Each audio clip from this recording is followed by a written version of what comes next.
Ini ibu kota seluruh rakyat yang tanahnya itu diambil alih oleh negara tuh di Kalimantan, yaitu tanah adat. Abang dapat tempat ini dari siapa? Kan pasti tahu. Jalan itu hiking, oh ya, lari itu. Lihat ada tebing tuh. Ternyata tebingnya terlantar. Karena terlantar saya mau akalin itu. Jadi ini akan jadi bagian buruk, semacam monumen kedunguan Nusantara nanti. Bung senama hakim orang lain bodoh, dungu dan sebagainya, selalu menyebutkan dungu buat orang lain. Siapa Bung yang menjadi hakim buat kebenaran orang lain? Ciri khas kaum intelektual selalu membuka kebenaran dari pihak manapun. Presiden Joko Widodo bukan hanya terlibat penuh dalam rapat pematangan pemindahan IKN di Penajam Pasir Utara, Kalimantan Timur itu. Namun Jokowi juga sudah menentukan nama ibu kota negara baru, yakni bernama Nusantara. Iya, kita mulai dari soal pemilihan istilah yang udah kacau, pemilihan nama itu. Kan dia nyaru dengan kenusantaraan kita tuh. Nilai Pak Jokowi hanya kemampuan retorika. Bagi saya, pemimpin yang baik adalah satu, punya ide yang solid. Kedua, dia dekat dengan rakyat, punya tradisi berorganisasi. Bapak Presiden saat ini sedang ramai juga diskusi publik tentang rencana pemindahan ibu kota. Ada yang setuju, ada yang tidak setuju. Ini nanti bingung juga nanti presidennya, presiden Nusantara siapa ya? Oh ya si B nanti kalau udah diganti kan. Terus nyaru dengan kepala otorita Nusantara. Rocky menurut saya udah kecapean berpikir. Akhirnya sibuk menjadi penghujat. Pilihan Presiden Joko Widodo menjadikan Nusantara sebagai nama ibu kota negara baru menuai perdebatan dalam rapat panitia kerja rancangan undang-undang ibu kota negara DPR RI. Karena untuk membangun ibu kota baru itu yang paling penting adalah infrastruktur menuju ke sana dulu. Agenda ibu kota baru ini tetap dalam rencana. Mereka kan nggak beri persetujuan. Jadi secara adab itu ini adalah semacam Presiden Jokowi menggusur hak garap rakyat Kalimantan dengan alasan HGB itu.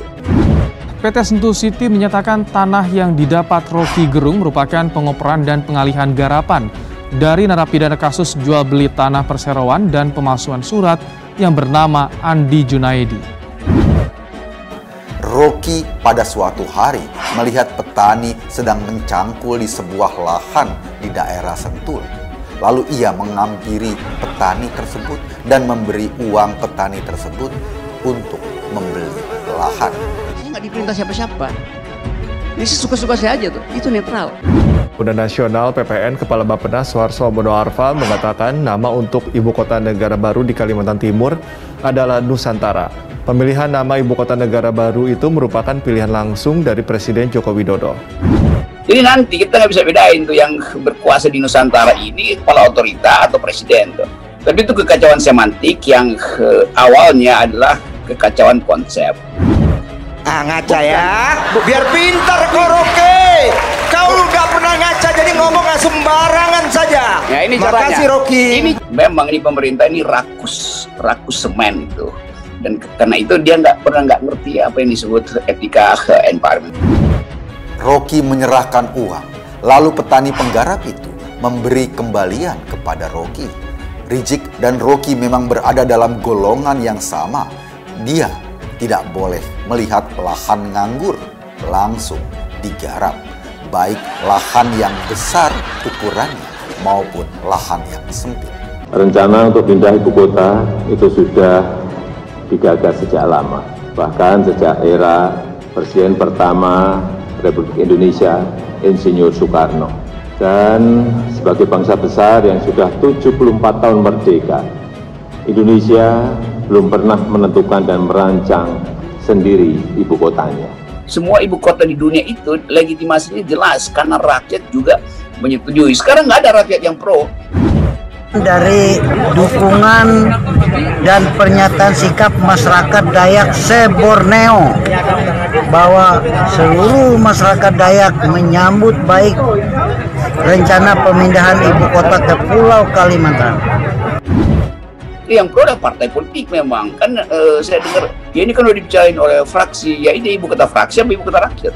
Ini ibu kota seluruh rakyat, termasuk yang terutama sebetulnya rakyat yang tanahnya itu diambil alih oleh negara tuh di Kalimantan, yaitu tanah adat. Dan kami masyarakat Kalimantan Timur sangat menyambut dan sangat mendukung dengan perpindahan. Justru kami mengharapkan lebih cepat, lebih bagus untuk perpindahan. Presiden Joko Widodo sudah memasukkan pembangunan ibu kota negara sebagai salah satu proyek prioritas strategis. Awal pemindahan ibu kota negara baru akan dilakukan pada 2024 mendatang. Selama pembahasan berlangsung, kita telah bersama-sama bertukar gagasan mengenai substansi rancangan undang-undang. Pemerintah sangat menghargai berbagai masukan yang diberikan dan juga tujuan yang ingin dicapai di dalam pembahasan ini.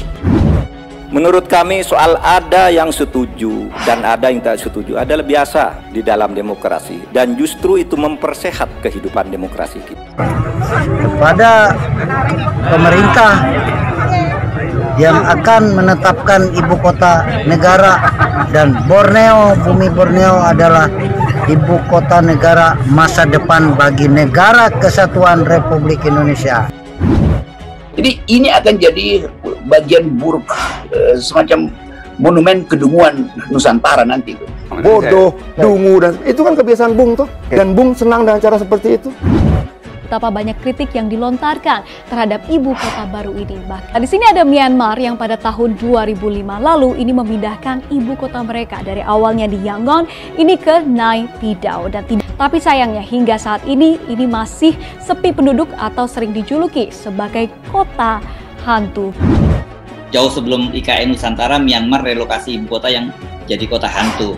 Orang udah mau mengingatkan itu, dan kemungkinan untuk itu ada gitu. Emang karena kan Sri Mulyani bilang bahwa ini dananya dana tang itu. Rocky sekedar ingin memuaskan organisme intelektual dan mungkin juga organisme seksualnya, saya nggak tahu. Kalau mau tahu rasanya bagaimana kawin, ya kawin dulu aja.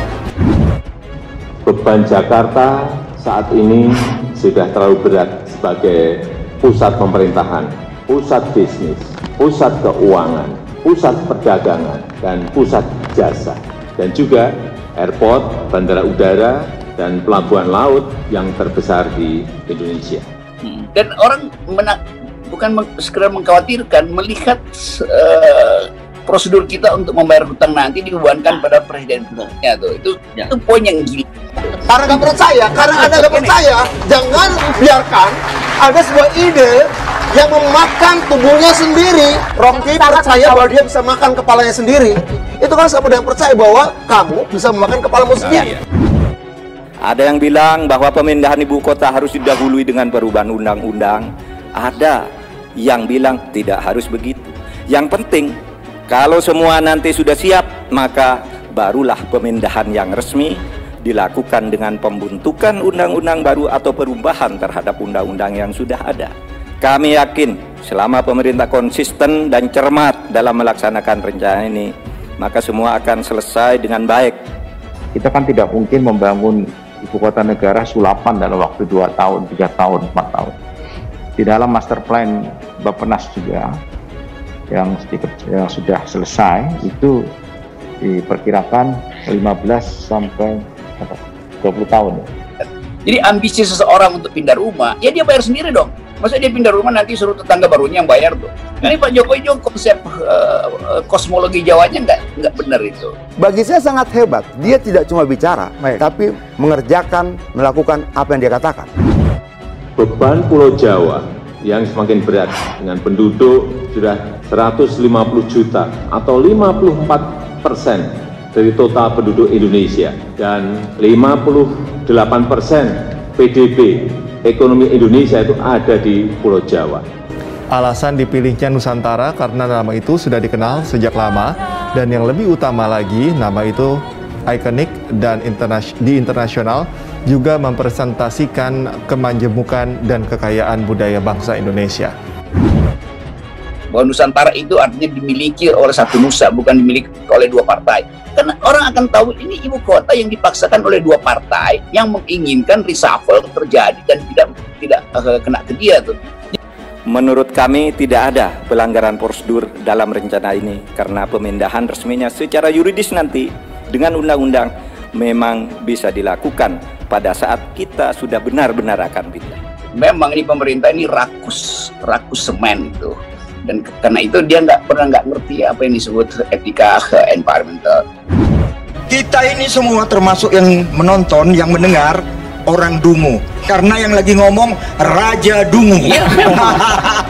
Banyak pedestrian, orang berjalan kaki, banyak orang bersepeda, mobil harus elektrik, dan pada lompatan berikut otonomus, penggunaan energi yang baru terbarukan. Jadi sebetulnya nanti mungkin akan ada rame-rame mereka bikin webinar, lalu terbaca bahwa Presiden Jokowi adalah presiden perusak lingkungan. Penanaman pohon-pohon tadi Bapak Presiden juga sampaikan, itu artinya pembangunan ibu kota negara kita nanti tidak seperti negara-negara lain. Jadi betul-betul konsepnya konsep yang betul-betul berwawasan lingkungan dan tidak mengganggu hutan-hutan yang memang sudah ada. Sekali lagi ini semuanya adalah ambisi. Kan satu-satunya cara Pak Jokowi untuk membayangkan dia akan diingat sebagai apa itu? Sebagai orang yang membuat Indonesia baru, yaitu dengan memindahkan ibu kota. Kita tidak bisa terus-menerus membiarkan beban Jakarta dan beban Pulau Jawa yang semakin berat dalam hal kepadatan penduduk, kemacetan lalu lintas yang sudah terlanjur parah, dan polusi udara dan air yang harus segera kita tangani. Hasil kajian-kajian tersebut menyimpulkan bahwa lokasi ibu kota baru yang paling ideal adalah di sebagian Kabupaten Penajam Pasar Utara dan sebagian di Kabupaten Kutai Kartanegara, Provinsi Kalimantan Timur.